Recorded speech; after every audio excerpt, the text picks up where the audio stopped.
Good morning, everybody. Good morning. Jake has a bit of a family emergency this morning, so he's not going to be on the show.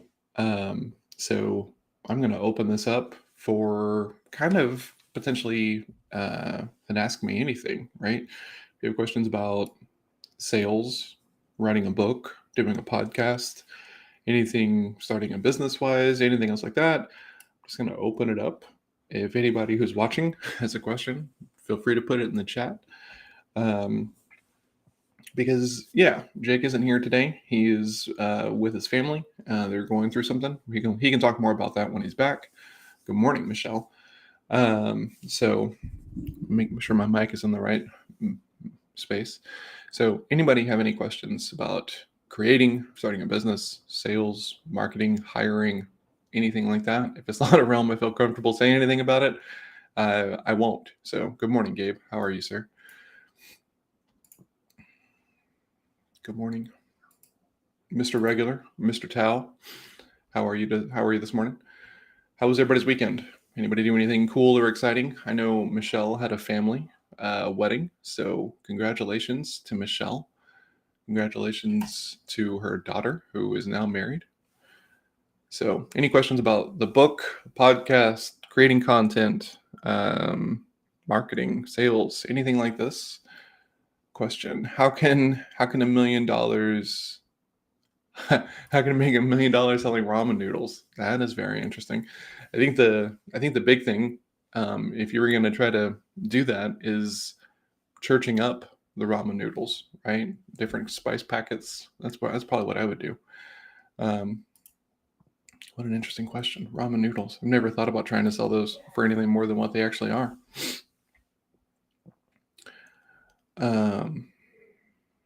Yeah, we're going to give this a few seconds because it's Monday, and I wasn't exactly sure what to talk about today with Jake not being here, so I figured we would just open it up. So, any questions?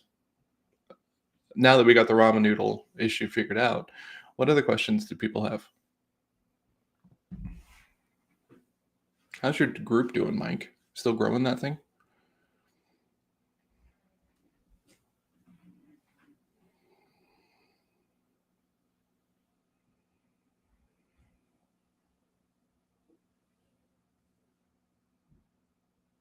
So while we're waiting, because what am I reading right now, Bill? Great question, Bill.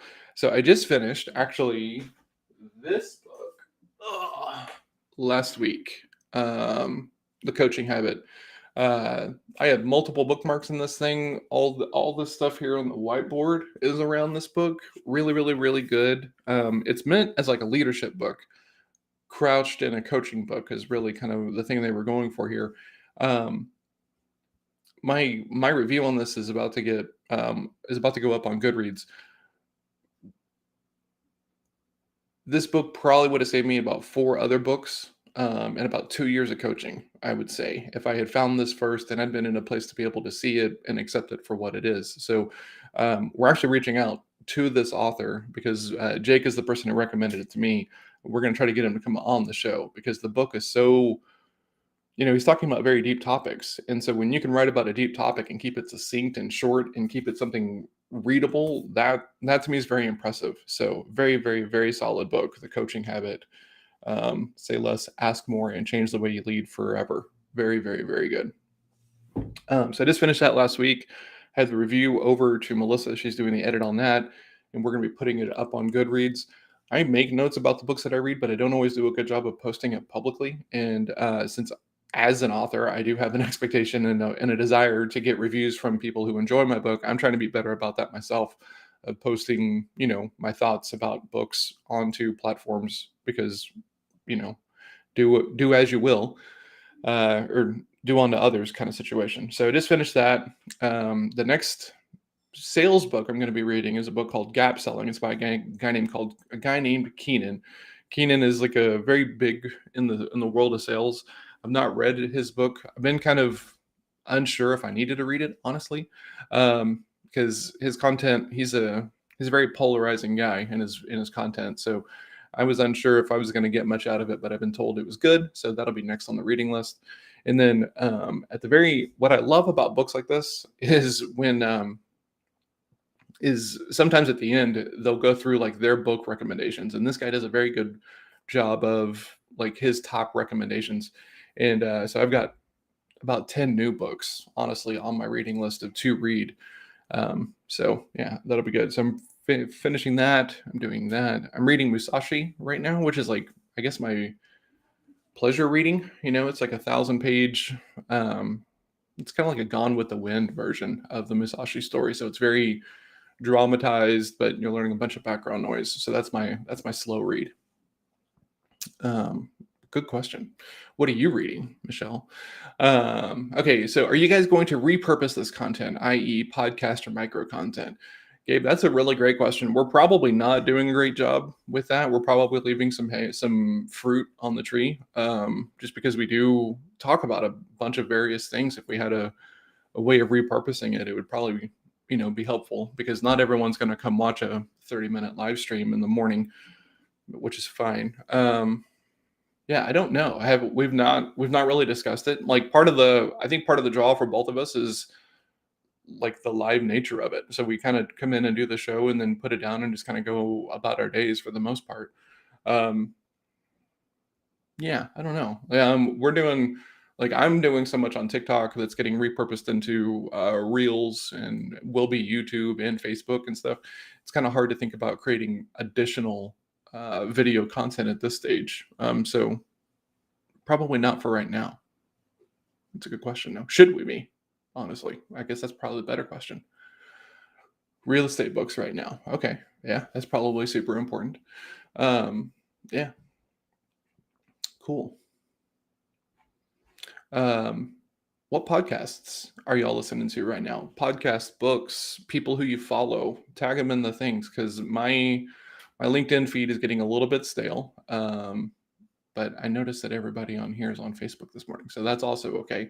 So my Facebook feed is very different from my LinkedIn feed. So if you guys are following people who were legit, I would love links to those people, because a lot of the people I follow are not that legit on Facebook if we're looking compared to LinkedIn. Um, yeah. What other questions do you guys have? It is very uncomfortable to ask a question and just wait.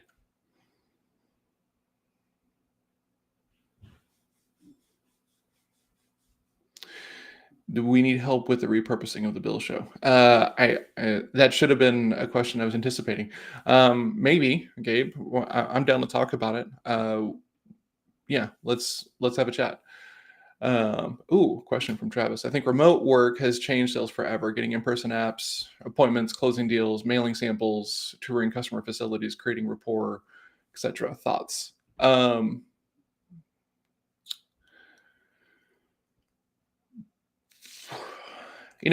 Travis, I don't like making super blanket statements, right? So I think there's potential for it to be different for everybody, right? I do think that there's going to be a lot of leadership and a lot of bigger organizations that have the opportunity to move so much slower than smaller organizations do. So I do think it's changed, right? And one of the I think most important changes is that it's really opened up this other lane of selling, of this kind of remote Zoom kind of thing, because lots of people have been selling over the phone for forever, and lots of people have been selling in person, but there wasn't really anything between those two things because there wasn't really a need to be. But now with Zoom conferencing and more things going international and remote and stuff, this is a new lane that I think if you're not exploring, you're not really setting yourself up for long-term success, because I can go to a client's office and have a meeting. I can have a phone call meeting, or I can do this digital teleconference thing with video. And so there's things like that. And so there's lots of sales leaders who are like, I want my guys in the office, which largely doesn't make a whole lot of sense to me, because if you have good process, good CRM, they should be able to work from everywhere, know their KPIs, know their counts, be able to do their job well. Unfortunately, not all sales leaders trust their salespeople, which is a bit of a different problem. So I think businesses are going to have to rethink how they allocate spends for real estate, right? So like I think it's much more of like a, hey, if you want to come in here, if it's more productive for you, then sure. But people have to be able to work and live. And so remote makes that easier, right? Now, some people I think struggle with it because of, being in the house and the pull of, chores, other things, things like that. But, that's about the person, I would say, more than anything else. You have to do some things inside of your role, Travis, that like I think lots of other salespeople don't have to do, of being on docks, being in the backside of some of this stuff. And I think that that's harder, right? Like if I was still selling medical devices, one of the things we were supposed to do was go hang out in the back hallways of hospitals because that's where the doctors and all the surgery took place. And this always made me very comfortable or uncomfortable because you're supposed to like essentially kind of sneak in to these hospitals. And I'm sure that that's a lot harder now as well, right? So anything where lockdown access was there, but if you had relationships or if you were super determined, you could probably get in there and hang out. I think that those things are harder to do now. So probably a little bit more force on doing it the right way, coming in the front door, building relationships so that way you can get to those kind of back of the house relationships. Probably harder though. I'm doing great. Thank you, Michelle. I appreciate that. I don't Yeah, thank you. I'll just accept that one. Most of my podcasts are industry related. That's interesting. So when you say industry related, like for like manufacturing and things like that, or just business related?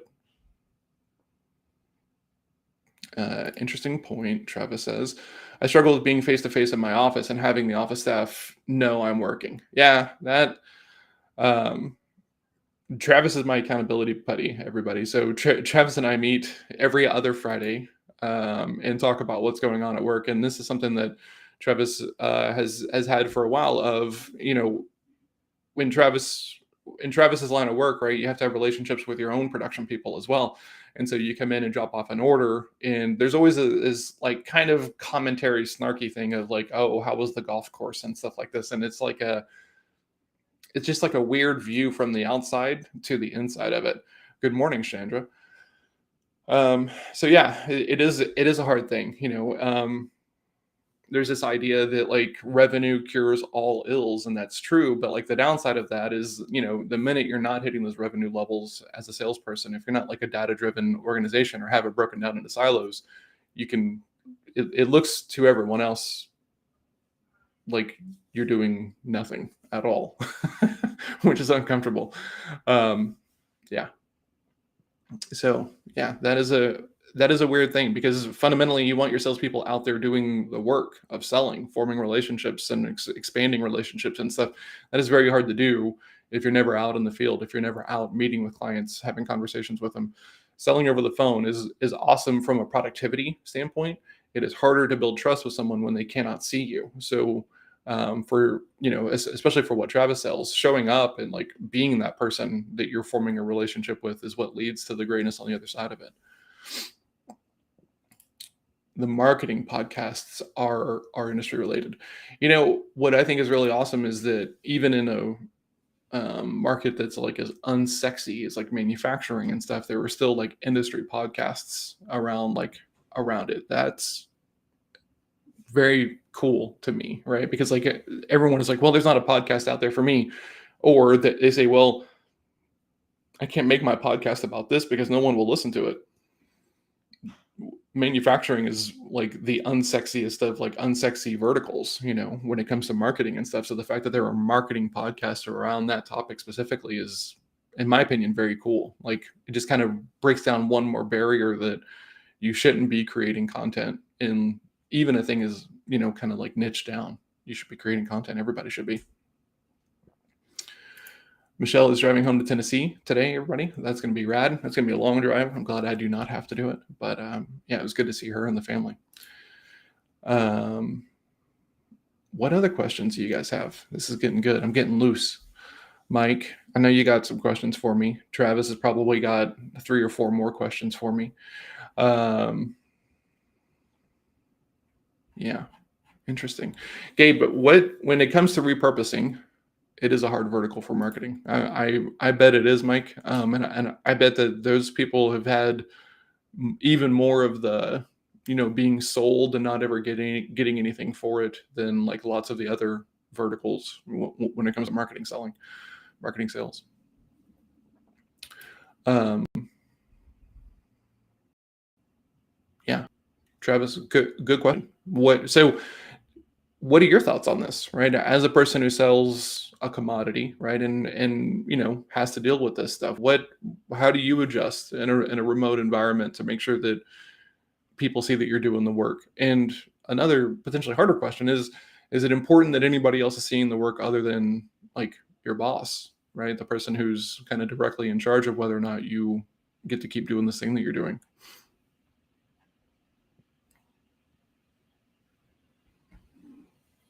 Chandra, good morning. What do you do? I don't think we've met before.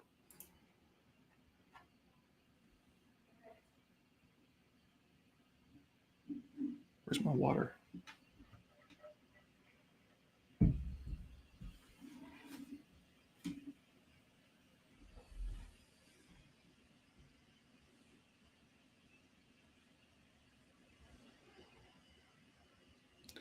As an S, I always struggle with getting positive feedback.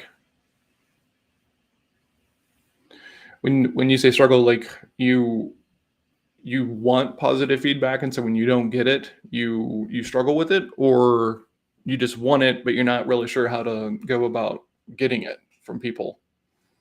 Just make sure I'm on the same page.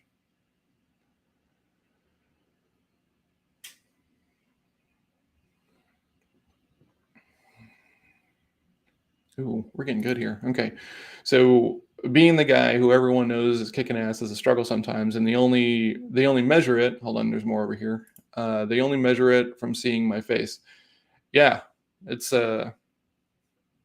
it's a hard thing, right? Because I remember once this was a long time ago. I was working in retail sales still, and I was normally doing very fairly good month to month to month. I was like one of the top three, one of the top four in the store, and then there was one month where just didn't shake out that way. It was a bad month, but I'd been doing so well that I was going to like conferences and being given phones and everything else. And this district manager showed up and was talking to my manager, and I was on my lunch break, so like I was in the back room, kind of, but around the corner from like the main office.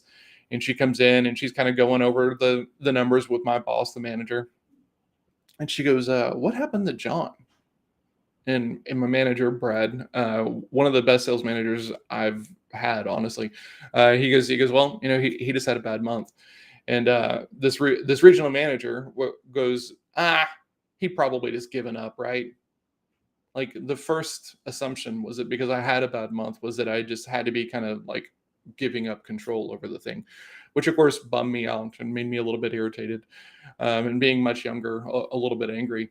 Um, it's a weird view from the outside of it, right? If you're doing it well and consistently, no one has any problems with you. But if you're doing it well and not consistently, or doing it consistently but not well, so you kind of have to. It's a bit of a tightrope walk to do it well, especially in organizations like yours, to where if you sell the wrong products or the wrong kinds of clients or the wrong kinds of deals, you're the guy that everybody hates inside the organization. So you might even be making revenue, right, and hitting your goals, but you might be bringing in a quality of work that the entire team like hates, and now you're that salesperson that the entire team is grumbling about when you do come in the office. So in some situations, it's just remarkably hard to win as a salesperson from the outside view.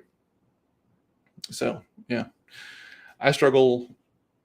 I don't have to struggle with that because I'm a small organization, and there's not anybody who's gonna like, you have to appreciate sales to work inside of the thing that I'm building, and we're just not even that big yet. So yeah, it's not something I have to deal with very often, but it would grate on me for sure. Chandra says that she would like to get into data entry admin. Very, very, very cool. Yeah, every most high performers need help. They need an admin, right? I've had phases of having one. Uh, you know, I'm currently in a phase of not having one, and my workload is significantly more. So it's helpful. The thing to be concerned about is just make sure you're going to a place that's worth working for, right? Because not everybody is. So let's see here. Mike, we got Mike. Old school for sales, trade show, and door to door. The marketing side is almost non-existent unless it's a larger company. Yeah, yeah. So when you're talking to people about growth for them, Mike? Are they is the trade show kind of the well-trod lane of growth in that industry? Well, if we're going to grow, okay, let's do the trade show circuit. Is it like that? Is it how do people normally grow in that realm that you're in? Um, yeah, back to the Travis thing. Like, there are some organizations to where like the salesperson or the sales team will come in, and it's where have you been? What have you been doing and stuff? And it's just kind of this like almost like a witch hunt whenever you show up at the office to kind of talk about what's going on or because you need something from the team and stuff. And I've been in situations where people are like, "Oh, you're lucky that you get to be out of the office all day," and it's like, well, you know, you're lucky in the fact that most of your income isn't up for, you know, what's the word I'm looking for? Movement. It's not up to variance. You get paid what you get paid because you're not in a revenue producing, situation. So it's this weird thing of the people just see the fact that you're not in the office and they think that they want that. Sometimes you have to move a meeting that is tied to a relationship and you need that relationship to get across the finish line within a certain kind of timeline. You're being told to move that meeting, you might not be able to get it back, right? So there are some things there that are super important to be thoughtful about. Trade shows is a big one. Yeah. With a broker or an inside sales team. Yeah. Okay. So yeah, the inside sales team is there for sure. Let's see.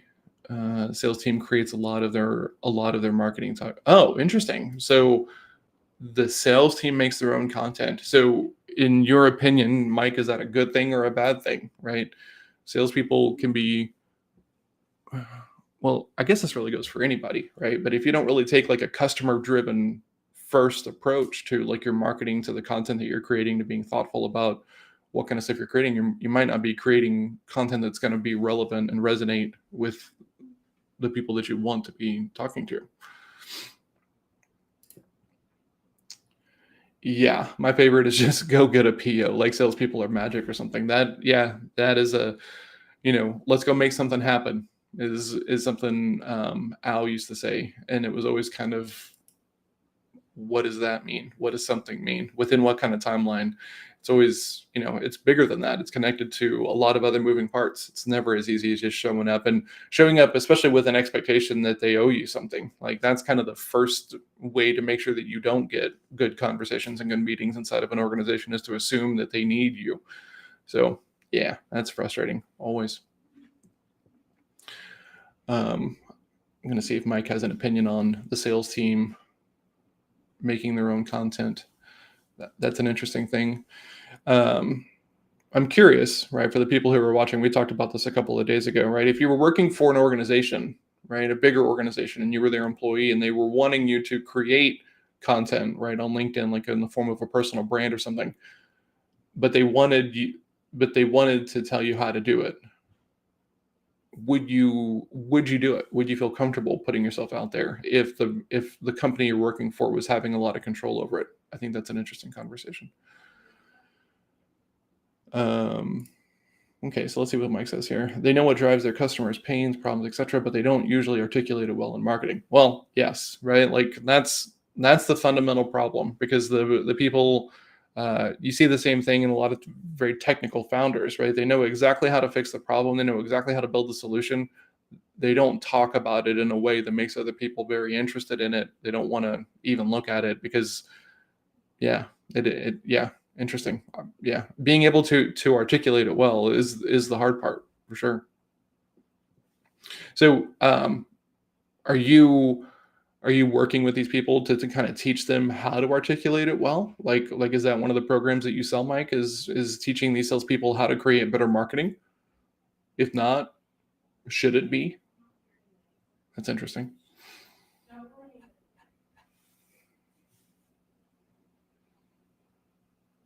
We have about 5 minutes left, guys. I'm going to ride this thing until 8 o'clock. I'm not going to bail early and do the thing that I would normally love to do of avoiding being uncomfortable here on camera. Okay, gotta go. Okay, thank you, man. You too, buddy. I'll see you Friday.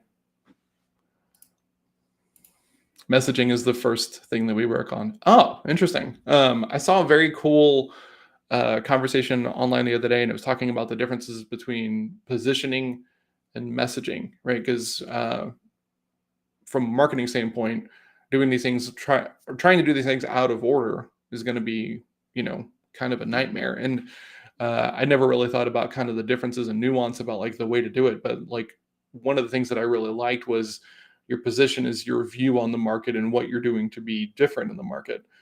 The messaging is what happens once you've made that decision, once you've drawn that line in the sand and said, for me, anybody can sell. Okay, great. So now if that's my position, my messaging has to match up with that kind of position on the market, or else it's going to be very confusing. So that was one of those things of like, oh, that makes a ton of sense, but I never really thought about the importance of the order of it until that happened.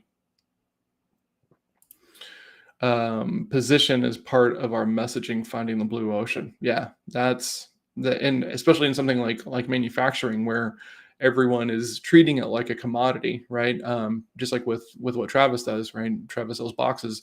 The outer view is that, I just want the lowest price and you're going to jump through a bunch of hoops and you can sell it that way, but it doesn't necessarily mean that you have to, right? You can take a non-commodity route to your sales conversations and not have to compete on price and not just do the bid dance, but it requires kind of standing your ground and looking for how you're different, which is what Mike is talking about here.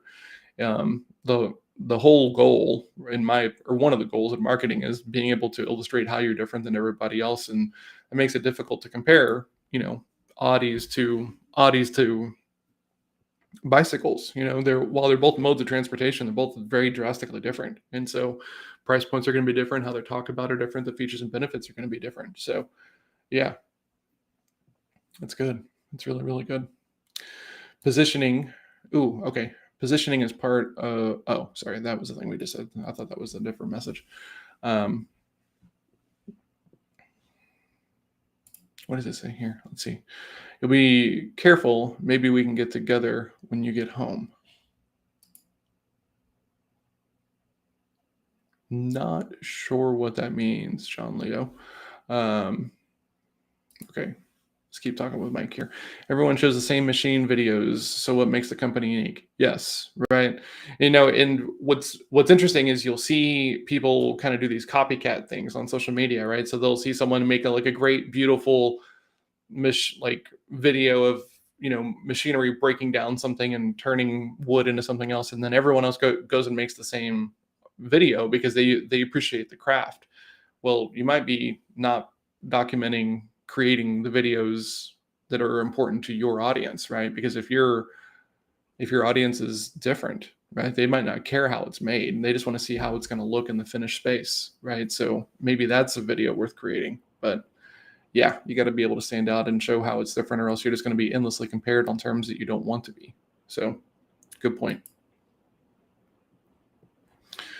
All right, guys, we are coming into 1 minute left of quite possibly one of the more uncomfortable, unthought out episodes of Morning BiL. So I'm going to talk a little bit about my day today. Today's a Monday, which is normally like a planning and catch up day. So I made some good headway in some systems. So I'm excited to document some of the stuff and move some stuff over.